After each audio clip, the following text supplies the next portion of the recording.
antes de que un cristal blindado la protegiera, antes incluso de que millones de visitantes la reconocieran en la National Gallery, la Venus del Espejo ha vivido más peligros que muchas obras del barroco. Este cuadro excepcional ha sobrevivido a ataques, viajes, a siglos de interpretaciones, y es que su autor, Diego Velázquez, plasmó en él algo inusual, tanto para su estilo como para la pintura barroca española. El único desnudo femenino completo que se conserva de un pintor del siglo de oro español. A primera vista parece una escena íntima y silenciosa, pero si miramos con detalle, todo está colocado con un propósito concreto que aún hoy genera debate. La diosa reclinada, el espejo sostenido por un pequeño cupido, el rostro borroso reflejado, una obra que parece quieta, casi suspendida, pero que al mirarla de cerca nos permite conectar el siglo de oro con la actualidad. Soy Federico Cardelús, periodista y divulgador. Y yo soy María José Rubio, historiadora y escritora. Y esto es Despierta tu curiosidad, el videopodcast de National Geographic. Cada viernes en tu plataforma de audio favorita. Y si te quedas con ganas de conocer más historias, ya sabes que te esperan nuevos contenidos en Disney Plus y en el canal National Geographic. El 10 de marzo de 1914, cuando Mary Richardson entró en la National Gallery con un pequeño hacha escondida, nadie imaginó que estaba a punto de convertir una pintura barroca en todo un símbolo del arte. Cuando se acercó al lienzo y lo golpeó repetidamente, no estaba dañando una obra, sino todo lo que aquel cuadro representaba. Y no era poco, Fede. Hablamos de un desnudo del siglo XVII que viajó por Europa, pasó por diversas colecciones nobiliarias y que exhibía y exhibe, sin escándalo, lo que en su tiempo era impensable mostrar en público.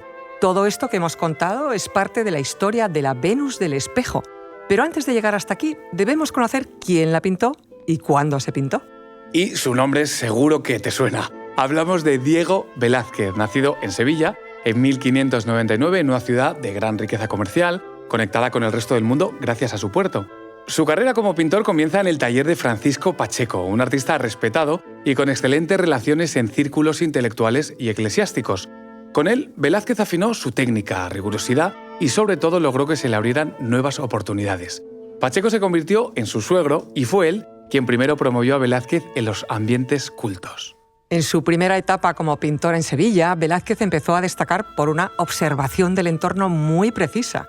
De ahí que sus primeros bodegones con figuras tuvieran infinidad de detalles cotidianos de un realismo extraordinario, convertido en arte a base de luz y texturas. Esos primeros bodegones fueron ya conocidos por el conde duque de Olivares, el valido del rey Felipe IV, y fue precisamente Olivares, relacionado con el círculo culto de Pacheco, quien llamó a Velázquez a Madrid y lo recomendó en la corte. Así, el 6 de octubre de 1623, Velázquez fue nombrado pintor del rey Felipe IV. Tenía entonces 24 años. Así, poco a poco, entre encargos oficiales, retratos regios y una intensa vida de palacio, Velázquez consolidó su estilo más maduro. Aunque es importante destacar que su crecimiento artístico no se puede explicar sin sus dos grandes viajes a Italia, especialmente el segundo entre 1649 y 1651, periodo en el que muy probablemente se pintó la Venus del Espejo. En esos viajes, Velázquez recorrió Roma y otras grandes ciudades y accedió a colecciones privadas y estudió, claro, a Tiziano, Tintoretto o Veronés.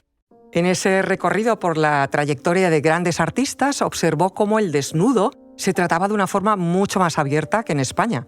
Incluso comprendió cómo el contacto directo con modelos reales y la libertad visual ampliaba las posibilidades de la pintura. Y ahora sí, llegamos a la creación de la Venus del Espejo.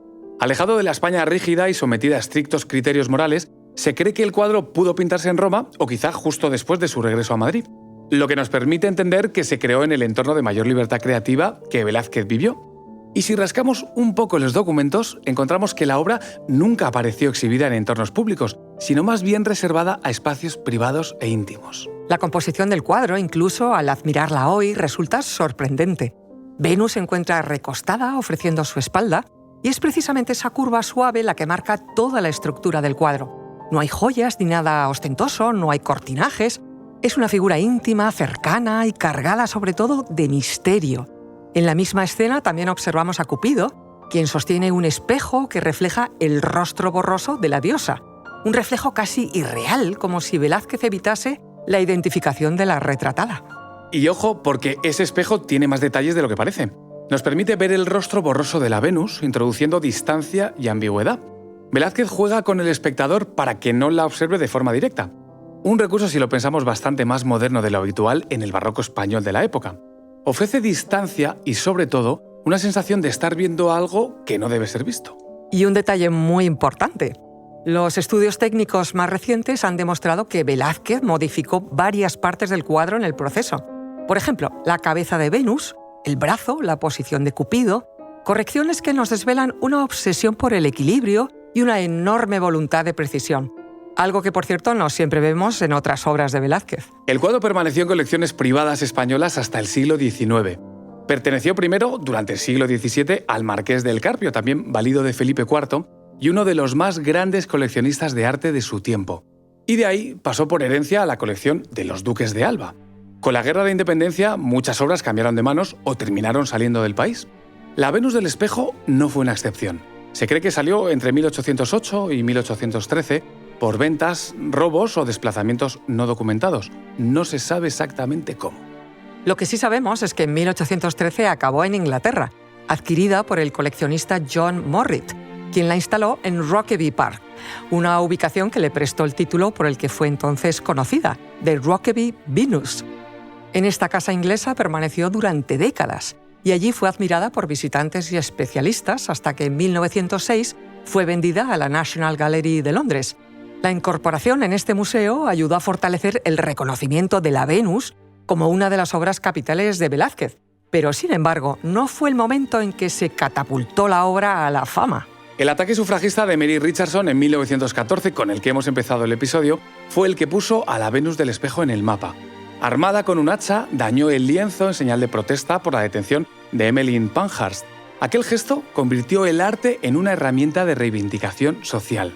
La pintura, muy maltrecha, fue restaurada, expuesta de nuevo y convertida en todo un símbolo. Pero ese desnudo íntimo del siglo XVII se convirtió involuntariamente en un escenario político del siglo XX. Hay quien piensa que la historia es cíclica, ¿no? Y para este caso la afirmación no puede ser más cierta. Más de 100 años después, en 2023, dos activistas medioambientales rompieron el cristal que protegía la pintura, con el fin de reclamar el fin de nuevas licencias de petróleo y gas en Reino Unido. La buena noticia es que el lienzo no sufrió daños, pero quedó demostrado que la Venus continúa funcionando, de manera errónea y execrable, por supuesto, como una superficie simbólica para proyectar mensajes de protesta. La ironía es que nada de esto estaba contemplado por Velázquez. Cuando murió en 1660, el cuadro aún vivía en la discreción de colecciones privadas. Era un cuadro para ser observado de forma puntual y silenciosa. Sin embargo, con el paso del tiempo, Velázquez fue elevado a la categoría de maestro universal, convirtiendo cada una de sus obras supervivientes en una joya. La Venus del Espejo pasó a ser una pieza fundamental para comprender su etapa final. Primero, es una excepción única en el Siglo de Oro, que demuestra cómo Velázquez absorbió la cultura visual italiana y la hizo suya. También es una obra que rompe con la tradición del desnudo occidental, incluso con el juego de miradas, algo muy típico de Velázquez. Y por si fuera poco, es capaz de situar al espectador ante un juego de miradas complejo gracias al espejo. En museología se usa como ejemplo de cómo una obra puede acumular capas y capas de significado, no solo por lo que representa, sino por lo que ocurre fuera de sus límites físicos. De hecho, se estudia porque su historia incluye ventas privadas, el desplazamiento de España a Reino Unido, una restauración y posterior conservación, y por último, por los debates públicos sobre su protección. Todo este cúmulo de detalles convierten al cuadro en un paradigma sobre cómo gestionar obras que combinan valor histórico, fragilidad física y visibilidad mediática. Lejos de tecnicismos, la Venus del Espejo es, en definitiva, una obra que nació en la intimidad, en la que Velázquez reflejó su sensibilidad personal. Estuvo alejada de la vista pública y fue creada en un país donde el desnudo apenas se mostraba. Ha terminado convertida en una pieza que articula discusiones contemporáneas sobre género, política, patrimonio y representación. Y lo hace sin haber cambiado un solo trazo, pese a los ataques sufridos desde que Velázquez la pintó hace casi 4 siglos. Esto es Despierta tu curiosidad, el videopodcast de National Geographic, cada viernes en tu plataforma de audio favorita. Y si te quedas con ganas de conocer más historias, ya sabes que te esperan nuevos contenidos en Disney Plus y en el canal National Geographic.